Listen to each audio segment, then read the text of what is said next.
Late night stories to tell in the dark. Story 1: The Great Yoshi Stampede. Here's a story told from a Yoshi's perspective about the Great Stampede. The Great Stampede, a tale from Yoshi. The sun was high, and the meadow stretched endlessly before me. Mario had left me by the edge of the plains while he went ahead to scout Bowser's latest scheme. I was nibbling on some red berries, my favorite, when the ground began to tremble beneath my feet. At first, I thought it was just my imagination, but then I heard it, a distant rumble, growing louder with each passing moment. I raised my head and saw it, a massive herd of wild, stampeding creatures charging straight toward me. Yoshis. Of every color from red to blue and even orange. It was as if every living thing in the Mushroom Kingdom had decided to bolt in unison. Uh-oh, I muttered, swallowing the berry whole. Instinct kicked in. I spun around and bolted, my legs pumping furiously. The stampede was fast, but I was faster, or at least I hoped I was. I darted through the trees, my tail brushing against low-hanging branches, my tongue snapping out to clear the occasional coin or obstacle in my path. But it wasn't just about outrunning them. The stampede was chaotic, unpredictable. Koopas ricocheted off rocks, and bombs exploded without warning, sending clouds of smoke and debris flying. I dodged left, then right, narrowly avoiding a wayward Goomba who looked as panicked as I felt. And then I saw it, a cliff. My heart sank. The edge of the meadow ended abruptly, and beyond it was a sheer drop into a canyon. The herd wasn't slowing down, they hadn't noticed. Think, Yoshi, think. I muttered to myself.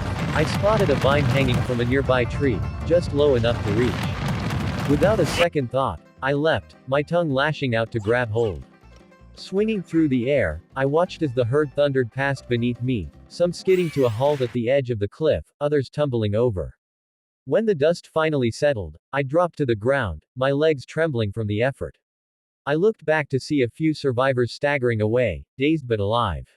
The meadow was quiet again, the chaos of the stampede leaving only trampled grass and scattered debris in its wake. I breathed a sigh of relief, my saddle damp with sweat. Just then, Mario appeared, sprinting toward me, his face a mix of concern and amusement. Yoshi. What happened? He asked. I let out a long, tired sigh and gave him a look that said it all. You don't want to know. Mario chuckled, patting my head. Come on, buddy. Let's get out of here before something else decides to chase us. As we walked away, I couldn't help but glance back at the meadow one last time. The Great Stampede was over, but the memory of it, the thunder of hoofs, the adrenaline in my chest, would stay with me forever. And maybe, just maybe, I'd stick to the safety of Yoshi's Island for a little while longer. End of story. Story 2. The Green Shell Incident. Told from the perspective of a kart racer. The Green Shell Incident. The roar of engines still echoed in my ears as I carried the trophy in my souvenir back home. Another victory in the bag, but this time I had an extra prize, a pristine green shell I'd snagged from the track. It was practically calling my name as it spun on the asphalt, and I figured, why not? A memento of my finest lap. I set it on my shelf when I got home, right next to my collection of medals. It looked perfect there, its polished surface gleaming in the dim light of my living room. I kicked back on the couch, exhausted but proud, and soon drifted off to sleep. Somewhere around midnight, a faint scritch noise pulled me out of my dreams.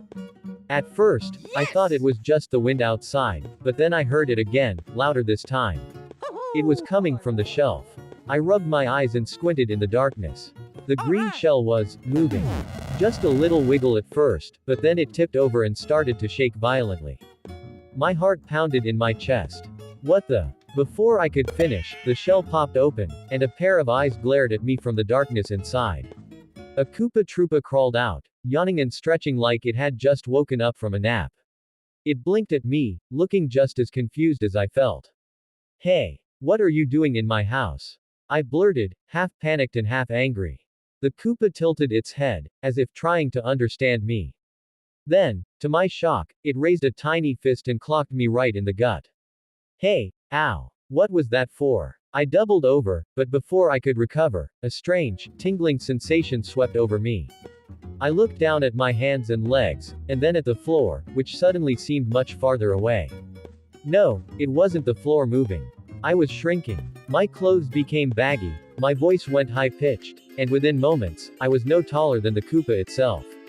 "You've got to be kidding me," I squeaked, staring up at the now much larger Koopa. The Koopa smirked, and casually picked me up by the back of my shirt. I flailed helplessly, trying to squirm free, but the little guy was surprisingly strong. It carried me to the couch and plopped me down like a misbehaving child, crossing its arms as if to say, "Your move, pal. All right, I'll take you back, okay," I shouted, trying to sound brave despite my ridiculous size. The Koopa seemed satisfied with my answer. It waddled back into its shell, which clunked shut like a lid. I spent the rest of the night figuring out how to haul the shell back to the track, which was no easy feat at my new height. By the time I returned it the next morning, I was exhausted, humiliated, and ready to swear off racing forever. As I set the shell back on the grass, the Koopa peeked out, gave me one last smug grin, and waddled off without a care. To my relief, I started to grow back to my normal size the moment it was gone. "No more souvenirs," I muttered to myself, climbing back into my cart. But even now, every time I pass a green shell on the track, I feel a shiver of caution, and a faint ache in my gut where that tiny fist landed.